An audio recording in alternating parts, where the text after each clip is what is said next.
Good morning students. ఈరోజు మనం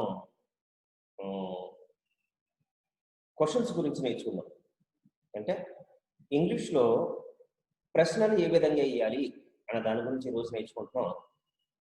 ఇంగ్లీష్లో ప్రశ్నలు వేయడం అంటే ఏంటి? నేను మీకు ఆల్రెడీ 2 క్లాసెస్ అయ్యో నేను మీకు చెప్పాను. మనం ఉదయం నిద్ర లేచిన దగ్గర నుంచి సాయంత్రం పడుకునేదాకా 8 రకాల సెంటెన్స్లు మాట్లాడుకుంటామండి అని. 8 రకాల సెంటెన్స్లు మాట్లాడతాం. ఇంకా 3 రకాల సెంటెన్సెస్ ఉన్నాయి. నేను అవి వాటి గురించి తర్వాత చెప్తాను. ఎక్కువగా మాట్లాడుకునే మాత్రం 8 రకాల సెంటెన్సెస్ మాట్లాడుకుంటాం. ఆ 8 రకాల సెంటెన్సెస్ లో మనం ఆల్రెడీ 2 రకాల సెంటెన్సెస్ నేర్చుకున్నాం. ఇప్పుడు ప్రశ్న యొక్క ఇంపార్టెన్స్ థర్డ్ వన్.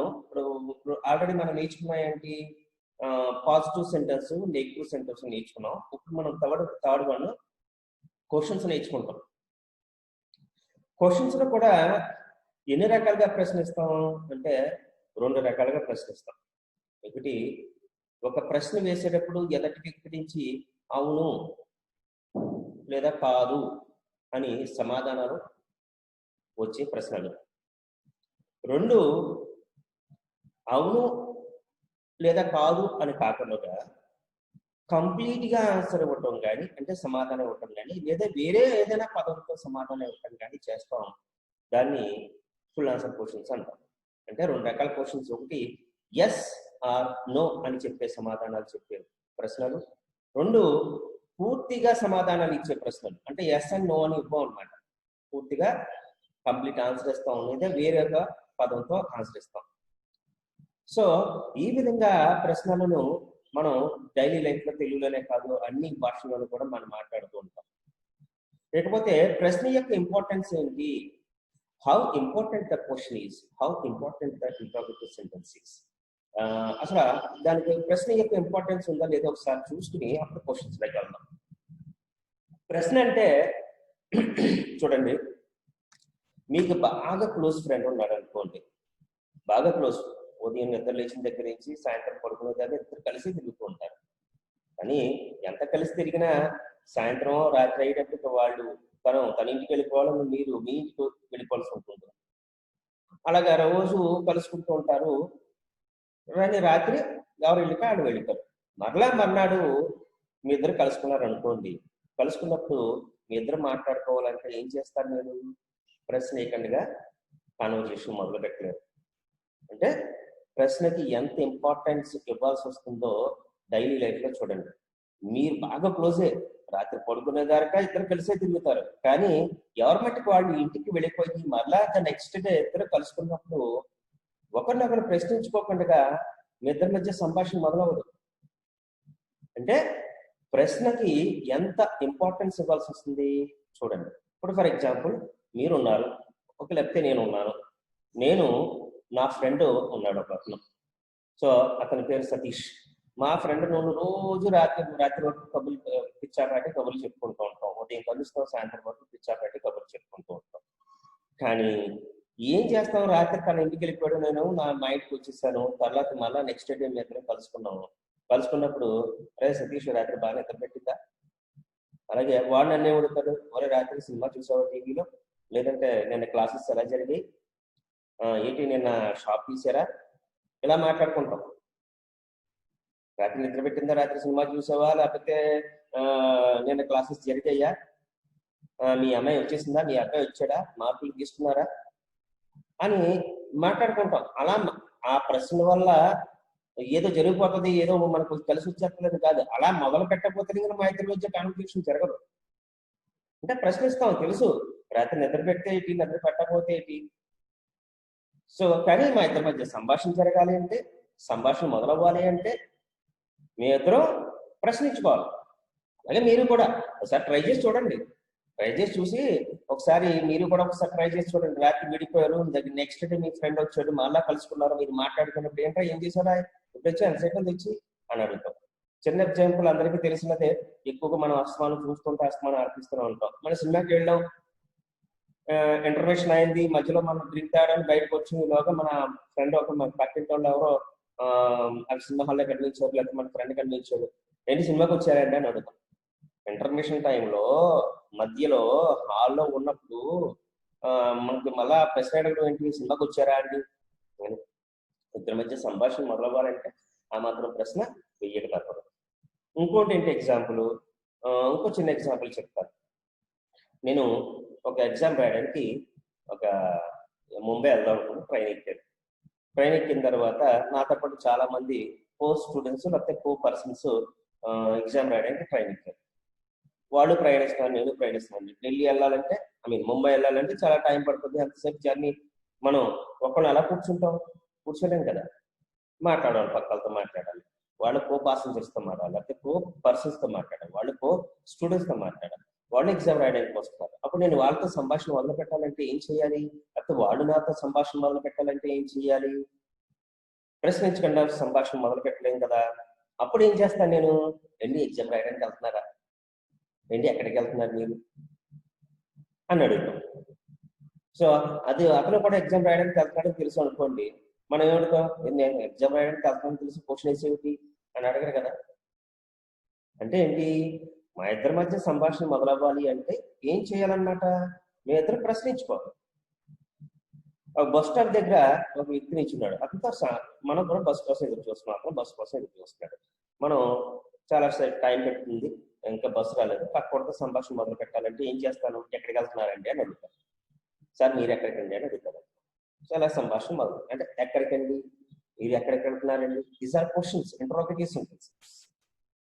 సో వీటిని మనం అడిగేటప్పుడు అంతేగాని ఆ పక్కని ఎలా అడుగుతాం, మీరు కాకినాడ వెళ్తున్నారు నాకు తెలుసు అంటామా, మీరు కాకినాడ వెళ్తున్నారు లేదా మీరు రాజమండ్రి వెళ్తున్నారు అని అంటామా, అనం కదా. మీరు రాజమండ్రి వెళ్తున్నారంటే క్వశ్చన్ కాదు, మామూలు సెంటెన్స్. ఫస్ట్ నేర్చుకుని రోజు ఫస్ట్ సింపుల్ ప్రెజెంటెన్స్ నేర్చుకున్నారు కదా, అవన్నమాట. మీరు కాకినాడ వెళ్తున్నారు అని అన్నాం కదా, మీరు కాకినాడ వెళ్తున్నారా, ఎక్కడికి వెళ్తున్నారండి అని అడుగుతాం. అందుకని మీరు కాకినాడ వెళ్తున్నారు అని అన్నా. అలాగే ఇంకా రకరకాలుగా కాన్వర్జేషన్ మొదలు పెట్టారంటే, అతను వేసుకున్న టీ షర్ట్ బాగుంది అనుకోండి, బాగుందండి టీ షర్ట్ ఎక్కడ కొన్నారు అని అడుగుతాం. మీరు వేసుకున్న షూ బాగుందండి, ఎక్కడ కొన్నారు, ఎంతండి అని అడుగుతాం. షూతో పనే ఉంది, అతను వేసుకున్న టీ షర్ట్స్తో పనే ఉంది, ఏమీ లేదు, అతను వేసుకున్న టీ షర్ట్స్తో పని లేదు, షూతో పని లేదు కదా. అంతా కాన్వర్జేషన్ మొదలు పెట్టాలంటే ఏదో విధంగా క్వశ్చన్ అయ్యాలి, అప్పుడు సంభాషణ మొదలు. అంతేగాని మీరు ఆ షూ పలానా చోట కొన్నారు అని అనేస్తామా, అనం కదా. మీరు ఆ టీ షర్ట్ పలానా హిమా గార్మెంట్స్ లో కొన్నారు అంటామా, అనం కదా.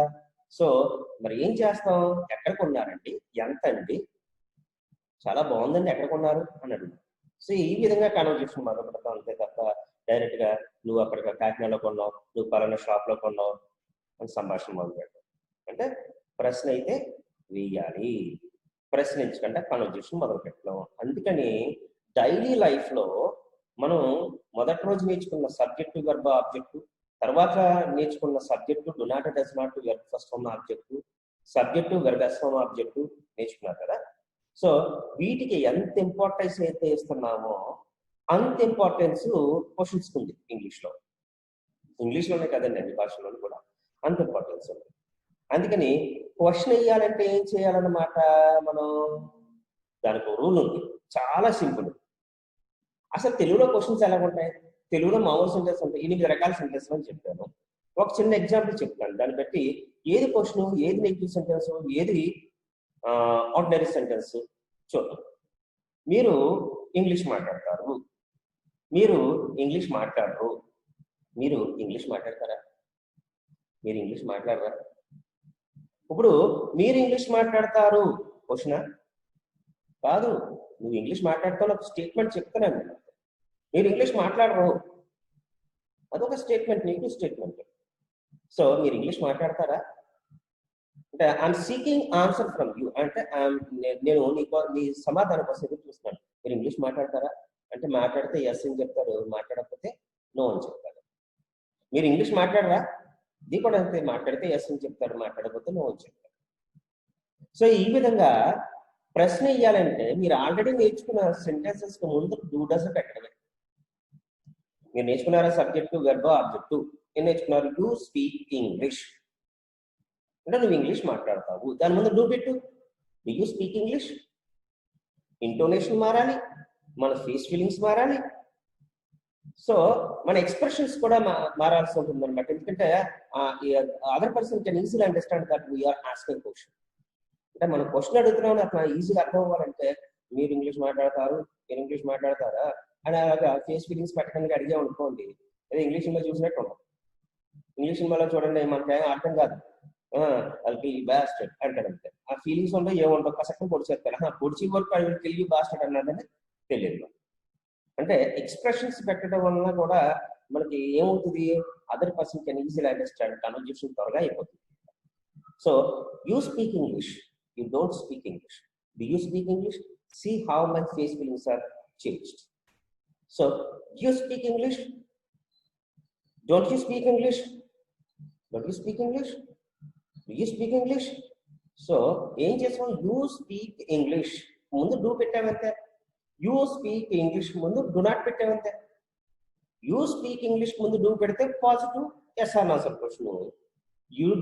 You speak English ముందు don't పెడితే negative yes or no question. అంటే ఎస్ఎన్ఎస్ఎల్ క్వశ్చన్ అంటే ఏంటి, నేను డూ యూ స్పీక్ ఇంగ్లీష్ అడిగాను అనుకోండి, నువ్వేం చెప్తావు, మాట్లాడితే ఎస్ అని చెప్తావు, లేకపోతే ఎస్ సార్ అంటావు, లేకపోతే ఎస్ ఐ డూ అంటావు. ఎస్తో మొదలైందా లేదా? డూ యూ స్పీక్ ఇంగ్లీష్ అంటే no, no sir, no I don't. ఎన్ని రకాలుగా చెప్తాయి, మొత్తం మీద ఏదైతున్నా ఎస్తోనూ నోతోనూ మొదలైంది. అలాగే do your parents visit Kashi, yes అంటే నేనేమంటాను, మీ parents your parents visit Kashi, మీ పేరెంట్స్ కాశీని దర్శిస్తారు. దాని ముందు డూ పెట్టండి. ఎందుకు డూ పెట్టాం, యువర్ పేరెంట్స్ చెప్తే దాని గురించి ఎక్స్ప్లెయిన్ చేస్తాను.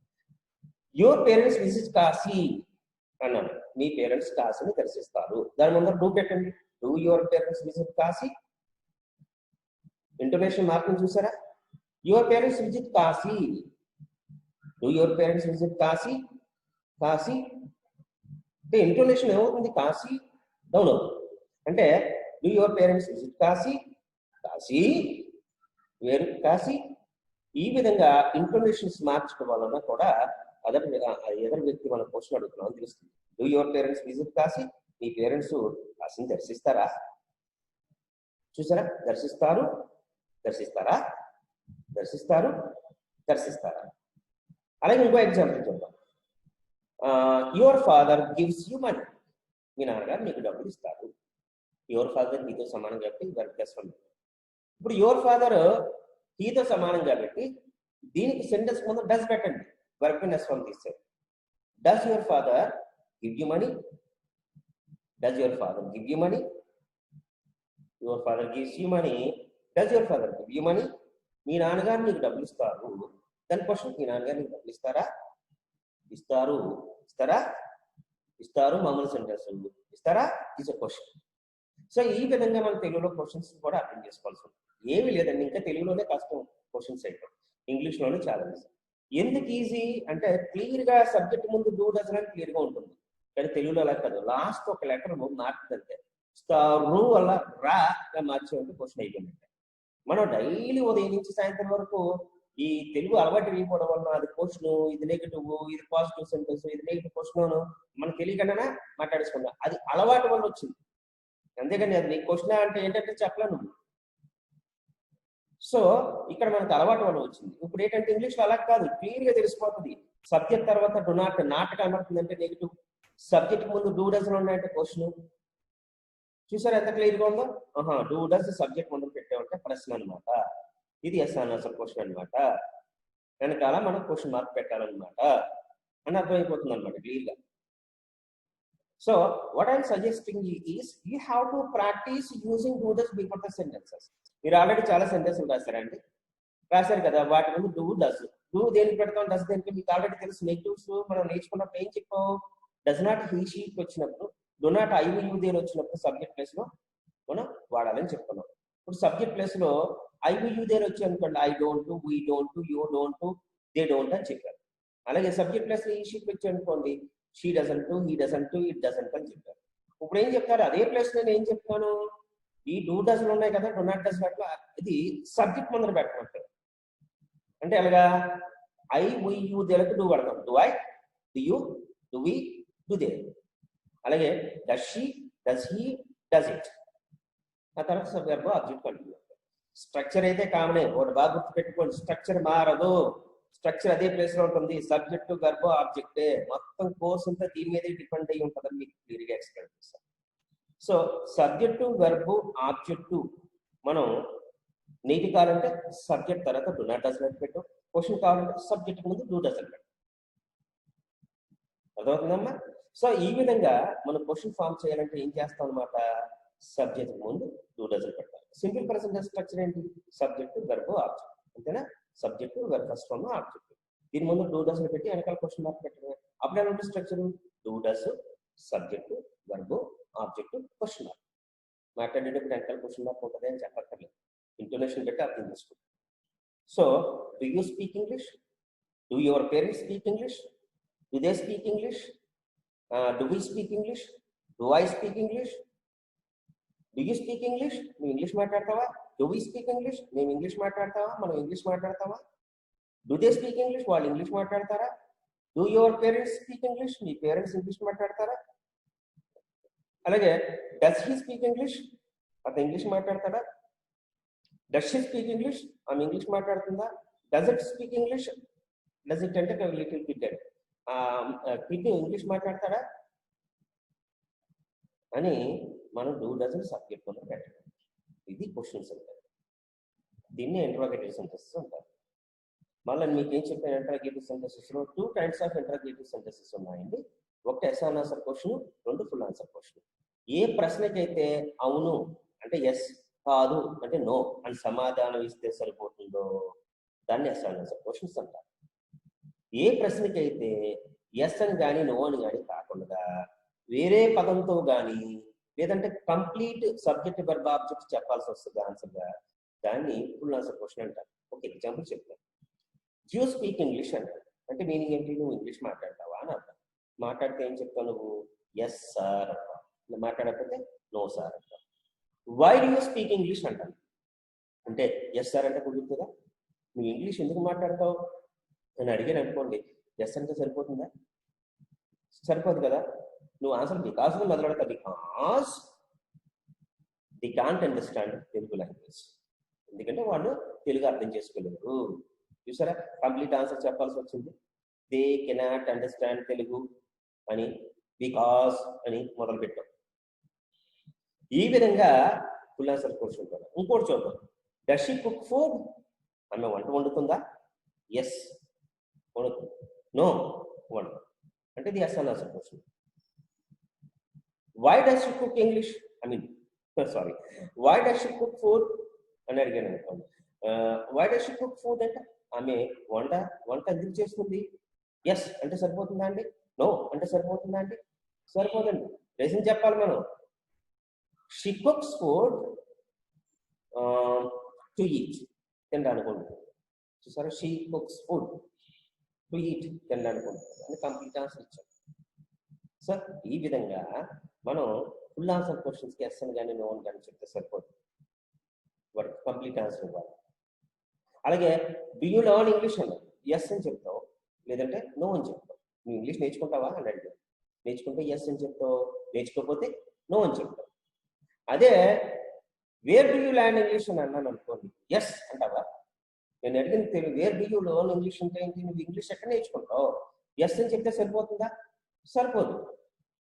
So I learn English at the home, I learn English in Vizag, I learn English, I subject learn verb English object in Vizag object. చూసారు, subject verb object complete answer చెప్పాల్సి వచ్చింది, because that is full answer question. ఏం చేశాను full answer question కి, do does ముందు question word పెట్టాను, why what where వెన్నో ఇలాంటి క్వశ్చన్ వర్డ్స్ పెడితే ఫుల్ ఆన్సర్ క్వశ్చన్. అవి లేకుండా డూ డజన్ తో మొదలు పెడితే ఎస్ ఆన్సర్ క్వశ్చన్. అంత క్లియర్ గా నేను మీకు నోట్స్ లో ఇస్తాను. నేను మీకు ఫస్ట్ మాత్రం మనం నేర్చుకోవాల్సింది ఎస్ ఆన్సర్ క్వశ్చన్. మరలా ఎస్ ఆన్సర్ క్వశ్చన్ లో కూడా 2 రకాలు. అవేంటి అంటే, ఒకటి positive yes answer question, 2 negative yes answer question.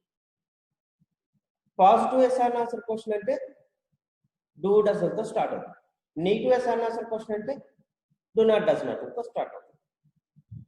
మీరు నేర్చుకున్నారు ఆల్రెడీ నెగిటివ్ పాజిటివ్ అని, అంతే, అదే తేడా ఏం లేదు. ఓకేనమ్మా. సో మీరేం చేస్తారంటే, ఓకే, ఈ విధంగా మనం క్వశ్చన్స్ ని ఫామ్ చేస్తాం అన్నమాట. సో ఇప్పుడు మీకు ఎలా ఫామ్ చేయాలన్నది 8 కైండ్స్ ఆఫ్ సెంటెన్సెస్ మీకు ఆల్రెడీ చెప్పాను. మానప్పుడు నేను ఆ 8 కైండ్స్ ఆఫ్ సెంటెన్సెస్ ఇంకా 3 రకాలు ఉన్నాయని కదా చెప్పాను, అవి కూడా దాని గురించి చెప్పి ఒక్కొక్క సెంటెన్స్ మనం ఏ విధంగా రాసుకుని వస్తాము, ఆల్రెడీ రాసుకున్నాయి ఏంటి, ఇప్పుడు మనం నేర్చుకున్నది ఏంటి అన్నది మీకు ఈ నోట్స్ నేను ఎక్స్ప్లెయిన్ చేస్తున్నాను. చూడండి ఒకసారి.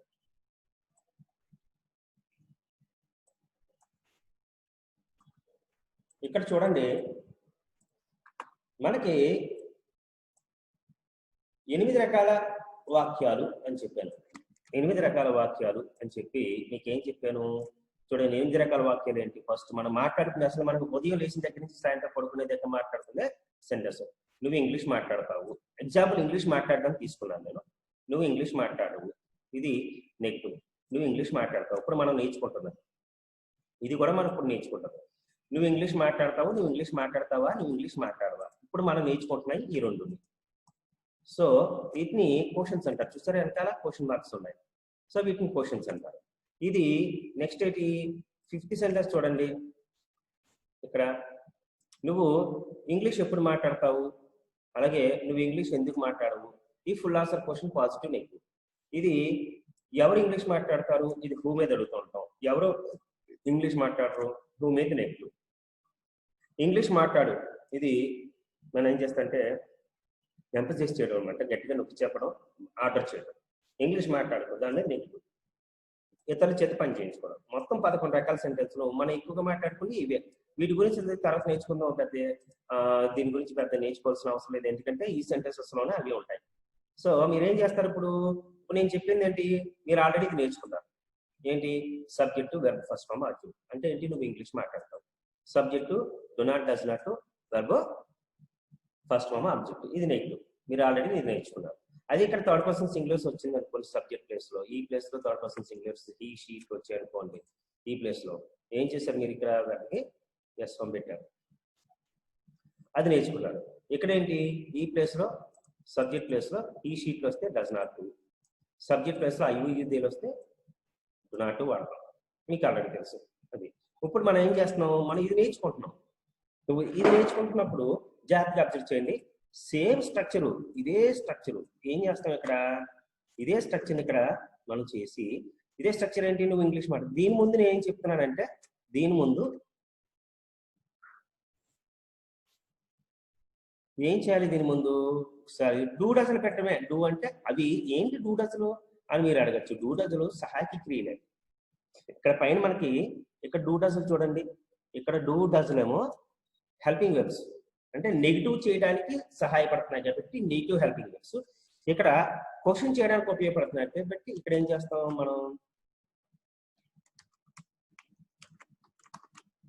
ఇక్కడ చూడండి డూ లేదా డస్ పెట్టి అప్పుడు ప్లస్ పెట్టండి, క్వశ్చన్ అయిపోతుంది. వెనకాల క్వశ్చన్ మార్క్ పెట్టండి. అర్థమైందా? ఏం చేశారు మీరు ఇక్కడ చూడండి, యాక్చువల్గా స్ట్రక్చర్ ఇది. ఏం చేశారు మీరు, సింపుల్ గా డూ ఒకటి, డస్ ఒకటి సబ్జెక్ట్ ముందు ప్లేస్ చేశారు. సబ్జెక్ట్ ముందు ప్లేస్ చేసి ఇక్కడ క్వశ్చన్ మార్క్ పెట్టారు, అంటే క్వశ్చన్ అయిపోతుంది. ఇది పాజిటివ్ ఎస్ అన్నారు సార్ క్వశ్చన్. ఇప్పుడు ఎగ్జాంపుల్ ఏంటి చూడండి, ఎగ్జాంపుల్ చూడండి, ఇక్కడ రాస్తున్నాను.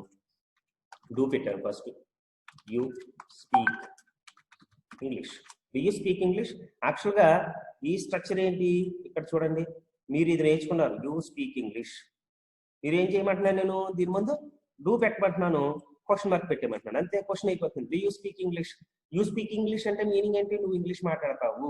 డు యూ స్పీక్ ఇంగ్లీష్ అంటే మీనింగ్ ఏంటి, నువ్వు ఇంగ్లీష్ మాట్లాడతావా అని అర్థం అనమాట. అదే ఇంకో ఎగ్జాంపుల్ చూద్దాం.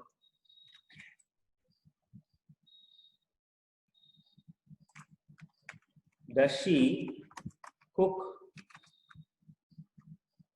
biryani? Does she cook biryani? యాక్చువల్గా ఈ సెంటెన్స్ మనం నేర్చుకున్నది ఆల్రెడీ మనం నేర్చుకున్నది షీ కుక్స్ బిర్యానీ నేర్చుకున్నారు. ఇక్కడ ఎస్ఫామ్ ఉంటుంది, షీ కుక్స్ బిర్యానీ. దీన్ని ఏం చేసాం, దీని ముందు డస్ పెట్టాం. డస్ లో ఆల్రెడీ ఈఎస్ వచ్చేసింది కాబట్టి ఇక్కడ ఈఎస్ ని తీసేస్తాం అన్నమాట. Does she cook biryani. She cooks biryani అంటే ఆమె బిర్యానీ వండుతుంది. దాని ముందు డస్ పెడితే డస్ షీ కుక్ బిర్యానీ, ఆమె బిర్యానీ వండుతుందా అని అర్థం అనమాట. సో ఈ విధంగా సెంటెన్సెస్ ఉంటాయి. మరి నెగిటివ్ నెక్స్ట్ చూడండి, నువ్వు ఇంగ్లీష్ మాట్లాడవా, నువ్వు ఇంగ్లీష్ మాట్లాడతావా. ఇక్కడ చూసా, తావు ఊ వల్ల వా అయిపోయింది. చూసారా, ఒకే ఒక్క లెటర్ మారింది తెలుగులో, ఊ వల్ల వా అయింది. ఎక్కడా కూడా అంతే, వా అయింది. మాట్లాడు ఊ, ఇక్కడక్కడ ఊ వల్ల వా అయింది, అంటే ఊని వాగా మార్చిస్తే క్వశ్చన్ అయిపోయింది తెలుగులో. అదే మరి నెగిటివ్ క్వశ్చన్ అయితే ఏం చేయాలి? ఇది నెగిటివ్ క్వశ్చన్ తెలుగులో, ఇది తెలుగులో నెగిటివ్ క్వశ్చన్ అన్నమాట. దీన్ని నెగిటివ్ క్వశ్చన్ అంటారు. ఓకే, నువ్వు ఇంగ్లీష్ మాట్లాడవా, ఇది positive yes and answer question, ఇది negative yes and answer question. Okay, ఇప్పుడు దీనికి స్ట్రక్చర్ ఏంటి? ఈ negative yes and answer question same structure అండి. ఇదే కాపీ ఇక్కడ చేసేసి పేస్ట్ చేసేసి ఏం చేయాలి? ఇక్కడ సింపుల్ గా మీరు చేయాల్సింది ఒకటే పని అండి. ఏంటి అంటే ఇక్కడ రెండాటికి కలిపి ఒకేసారి నాట్ రాసేస్తున్నాం, నాట్ అంతే, అయిపోయింది, నెగిటివ్ అయిపోయింది. Do not you speak English. For example ఇక్కడ ఏం చేద్దాం? ఇక్కడ సెంటెన్స్ ఎగ్జాంపుల్ రాసి చూపెడతాను మీకు. ఇక్కడ you speak English. Okay, you speak English. ఇందులో ఇది సబ్జెక్టు, ఇది వెర్బ్, ఇది ఆబ్జెక్ట్. ఓకే, ఇంగ్లీష్ క్యాపిటల్ ఉండాలి. ఈ నెక్స్ట్ ఇదే సెంటెన్స్ మీరు ఆల్రెడీ నేర్చుకున్నారు. నువ్వు ఇంగ్లీష్ మాట్లాడు అని ఉంది. You do not speak English. మరి ఇది క్వశ్చన్ కదా, దీన్ని రాసి చూద్దాం. ఇక్కడ యూ స్పీక్ ఇంగ్లీష్ ఉందా? యూ స్పీక్ ఇంగ్లీష్ ని తీసుకొచ్చి ఇక్కడ పేస్ట్ చేద్దాం. ఇగో సరిపోయిందా అండి? ఇక్కడ చూడండి, ఇదేమో సబ్జెక్ట్, ఇగో సబ్జెక్ట్, ఇగో ఇది వెర్బ్, ఇదిగో ఇది వెర్బ్, ఇది ఆబ్జెక్ట్, ఇదిగో ఆబ్జెక్ట్. ఇప్పుడు మీరు ఏం చేస్తారు? యూకి డూ డస్ లో ఏం వాడతాం? డూ వాడతాం. డూ పెట్టండి ఇక్కడ. ఓకే, డూ అంటే అయిపోయింది, క్వశ్చన్ అయిపోయింది. Do you speak English? తీసి క్వశ్చన్ మార్క్ పెట్టండి అంతే. Okay, do you speak English అయిపోయింది. నెక్స్ట్ ఇక్కడ నెగిటివ్ ఉంది కదా, నెగిటివ్ ఏం చేయాలి? సేమ్ అండి, యూ స్పీక్ ఇంగ్లీష్ ని తీసుకొచ్చేయండి. ఓకే, ఇక్కడ నుంచి తీసుకొచ్చేయండి. యూ స్పీక్ ఇంగ్లీష్ మామూలు సెంటెన్స్ కదా, యూ స్పీక్ ఇంగ్లీష్. దీని ముందు డో నాట్ కానీ డస్ నాట్ కానీ పెట్టాలి. ఇక చూడండి, డూ నాట్, తర్వాత సబ్జెక్ట్ వచ్చింది, ఇంకొంచెం సబ్జెక్ట్. దీని ముందు ఏం చేయాలి? ఇప్పుడు డో నాట్ పెట్టాలి. Do not you speak English. నువ్వు ఇంగ్లీష్ మాట్లాడవా? ఏం చేశారు శుభ్రంగా? యూ స్పీక్ ఇంగ్లీష్ ముందేమో positive yes on answer question కావాలంటే డూ పెట్టారు. యూ స్పీక్ ఇంగ్లీష్ కేమో negative yes on answer question కావాలంటే డూ నాట్ పెట్టారు. అంతే, ఈ విధంగా పెట్టి మీరు ఆల్రెడీ చాలా సెంటెన్స్లు రాశారు కదా, అన్నిటికీ ముందు డూ డస్ పెట్టండి, లేదంటే డో నాట్ డస్ నాట్ పెట్టండి, క్వశ్చన్స్ అయిపోతాయి. ఓకే, మీరు నేర్చుకున్న దాంట్లో మేము ప్రతిరోజు ఉదయాన్నే టేప్ రికార్డర్ ఎఫ్ఎం రేడియోలో భగవద్గీత ఆర్పిస్తాము అని రాశారు కదా, ఫస్ట్ సెంటెన్స్ అది. దాని ముందర మేము ఈ కదా subject we listen to the Bhagavad Gita on FM radio everyday in the morning అని పెట్టి దాని ముందు డూ పెట్టండి. ఏమక్కలేదు, డూ పెట్టడమే. Do we listen to the Bhagavad Gita on FM radio everyday early in the morning? మేము ప్రతిరోజు ఉదయాన్నే ఎఫ్ఎం రేడియోలో భగవద్గీత ఆర్పిస్తామా? క్వశ్చన్ సింపుల్ గా డూ పెట్టండి. ఈ విధంగా రాయడాన్ని మనం ఎస్ఎన్ ఆన్సర్ క్వశ్చన్స్ ఫామ్ చేయడం అంటాం. Okay, I'll be giving you the notes what you have to and give you some sentences. ఇంకా ఎన్ని మిగిలిపోయండి? ఇవన్నీ మిగిలిపోయాయి. ఇవన్నీ నేర్చుకుంటాం. ఇవన్నీ నేర్చుకున్న తర్వాత అప్పుడు నెక్స్ట్ లెసన్స్ లోకి వెళ్తాం. ఫస్ట్ మనం అలవాటు చేసుకోవాల్సింది ఏంటన్నమాట, ఎలాగ ఫామ్ చేయాలి క్వశ్చన్స్ ని అన్నది నేర్చుకున్నాం. సింపుల్ గా మీరు ఏం చేస్తారు? ఇప్పుడు ఈ విధంగా డూ డస్ సబ్జెక్ట్ ముందు పెడతారు. ఓకేనమ్మా? I'll be giving you notes for this. Okay, I'll be sending one more video later.